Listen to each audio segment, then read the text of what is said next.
La cápsula de hoy se refiere a las variables de proceso, donde introduciremos los conceptos básicos para en otros segmentos ocuparnos de cada variable de proceso en particular. Las variables físicas, en nuestro argot las variables de proceso, son magnitudes que permiten a los ingenieros describir los sistemas mediante indicadores. Así como un médico describe el estado del paciente mediante temperatura, presión arterial, peso, estatura, ritmo respiratorio, etc. Un ingeniero describe el estado de un sistema utilizando una serie de variables de proceso, como presión, temperatura, flujo, concentración, densidad, etc. Los elementos básicos de un diagrama de proceso son: por una parte, las unidades de proceso, que son los equipos o aparatos requeridos para las diversas transformaciones físico-químicas necesarias para el proceso de producción, reactores, separadores, bombas, compresores, intercambiadores de calor, mezcladores, divisores de flujo, etc. Por la otra, las corrientes de proceso, que son los flujos de material que ingresan o salen del proceso, así como los que comunican una unidad de proceso con otra. Implícito en el diagrama está que en cada unidad de proceso puede requerirse añadir o remover energía. Resulta evidente entonces que las variables de proceso están asociadas o a las corrientes o a las unidades de proceso.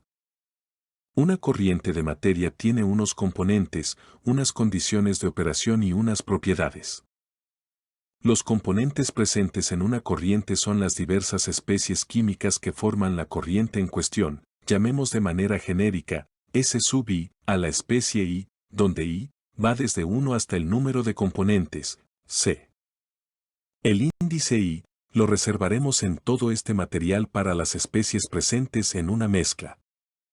Típicamente, las corrientes de un diagrama de proceso se enumeran, o en todo caso se etiquetan con una letra. Vamos a denotar con el índice J, el número o etiqueta de la corriente. Obviamente, J va desde 1 hasta el número de corrientes, S y J es la especie y en la corriente J, el índice J, lo reservaremos en todo este material para las corrientes del diagrama de proceso. Cada corriente J tiene ciertas condiciones de operación, a saber, su temperatura, TJ, su presión, PJ, su composición en cada especie y, que puede ser expresada como fracción molar, X y J, como fracción másica, W y J o como concentración, C y J, y también su flujo, sea su flujo molar, N.J, su flujo másico, M.J o su flujo volumétrico, V.J. Las propiedades de una corriente quedan definidas una vez que se especifican las especies presentes, sus composiciones y su temperatura y su presión. Las propiedades de las sustancias y de las mezclas serán tratadas en un segmento especial, pero es menester mencionar que dichas propiedades son la densidad y el peso molecular, su comportamiento PVT, sus propiedades termodinámicas, sus propiedades de transporte y otras propiedades. La densidad se representa con la letra griega ρ, el volumen específico con V minúscula, el peso molecular con M mayúscula. El comportamiento PVT suele modelarse mediante ecuaciones de estado y la presión de vapor es la propiedad más relevante. Las propiedades termodinámicas más relevantes son la energía interna específica, U minúscula, la entalpía específica, H minúscula, y la entropía específica, S minúscula. Las propiedades de transporte son la viscosidad, μ, la conductividad térmica, K, y la difusividad másica, dAB. Establecidos los componentes y las condiciones de operación, pueden determinarse todas las propiedades de la corriente y se dice que la corriente está completamente especificada. Pasemos ahora a hablar un poco de las variables que caracterizan a los equipos de proceso. Hay unas variables constructivas, que llamaremos variables de diseño, y unas variables de operación. Tanto las variables constructivas como las variables de operación determinan el desempeño del proceso. Usaremos unos indicadores de desempeño para describir la performance del equipo. Las dimensiones características del equipo son sus variables de diseño, el número de platos de una columna, su diámetro y su altura, el volumen de un reactor, su porosidad si se trata de un lecho catalítico, el tamaño y número de tubos de un intercambiador, el tamaño de la carcasa. Las variables o condiciones de operación de un equipo son su presión y su temperatura. En algunos casos no se trata de una única presión y una única temperatura, sino que a lo largo del equipo hay un gradiente tanto de presión como de temperatura. Dependiendo de las variables de diseño y de las condiciones de operación, las corrientes que entran a una determinada unidad se transforman de manera diferente. En otras palabras, las corrientes que salen del equipo tendrán diferentes características. Se pueden calcular algunas relaciones entre las variables de proceso asociadas a las corrientes de entrada y salida, que permiten cuantificar cómo es el desempeño o la performance del equipo. Llamaremos a estas relaciones, de modo conveniente, aunque no universalmente aceptado, indicadores de desempeño. Esta denominación engloba a la mayoría de los parámetros de proceso con los que se describe cuál es la ejecutoria o resultado de la operación unitaria. A continuación, mencionaremos a modo descriptivo algunos indicadores de desempeño con la finalidad de clarificar de qué se tratan. Cuando se vaya estudiando cada operación unitaria, se profundizará en los indicadores apropiados. Comencemos con dos dispositivos simples: un punto de mezcla y un divisor de flujo. El punto de mezcla es una unidad que puede ser una junta tipo T o un tanque de mezclado. El resultado es que varias corrientes se combinan para formar una nueva corriente. En este caso, el indicador de desempeño es la razón en la que se combinan la corriente 1 y la corriente 2.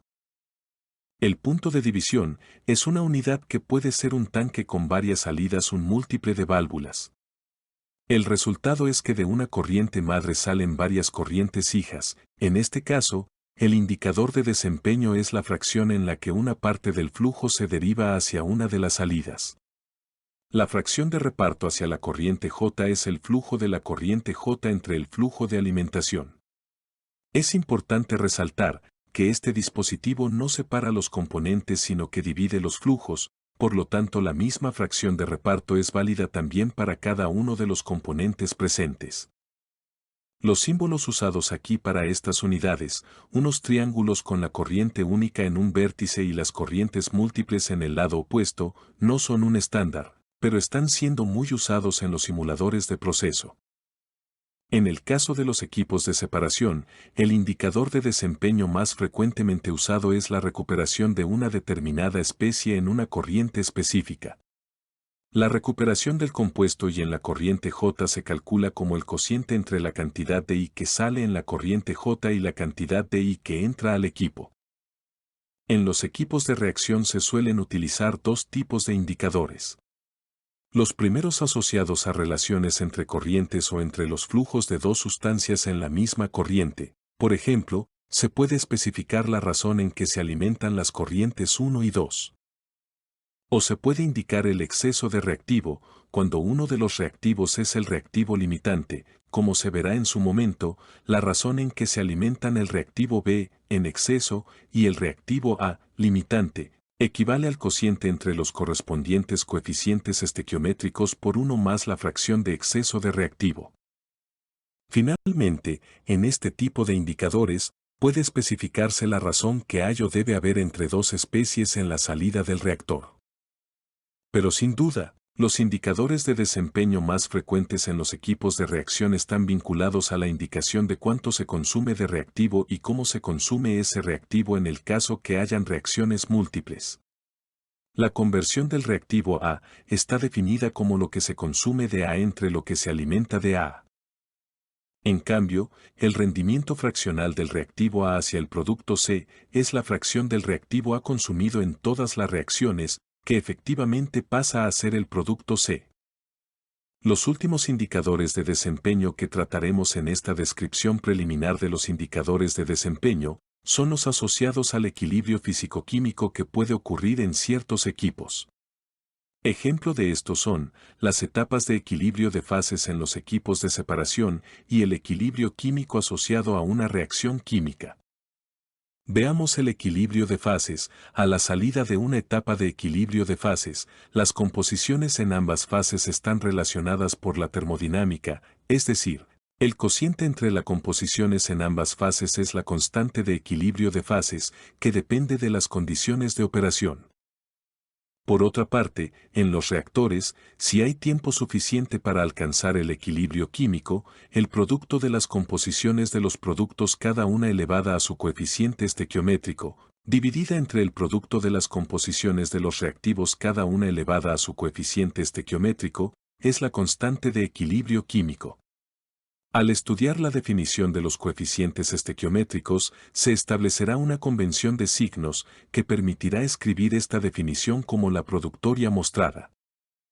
No es la intención en este segmento que se entienda en detalle cada uno de los indicadores de desempeño, porque tanto esos como algunos otros se irán usando en la resolución de problemas, pues estos indicadores están típicamente involucrados en las especificaciones o restricciones de los equipos.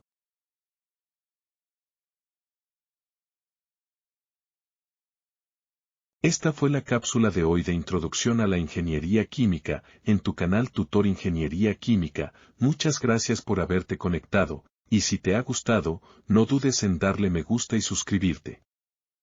La tecnología pone los contenidos a tu alcance, sea en nuestro canal o en cualquier otra fuente, pero tu aprendizaje siempre dependerá de contar con la guía adecuada, por eso ponemos a tu disposición nuestro contacto para asistencia personalizada, clases particulares o tutoría para grupos pequeños. Si tienes dudas sobre cualquier tema dentro de nuestras pericias, no dudes en contactarnos por correo electrónico, a través de nuestra cuenta en Instagram o directamente escribiendo a nuestra cuenta de WhatsApp. Hasta pronto.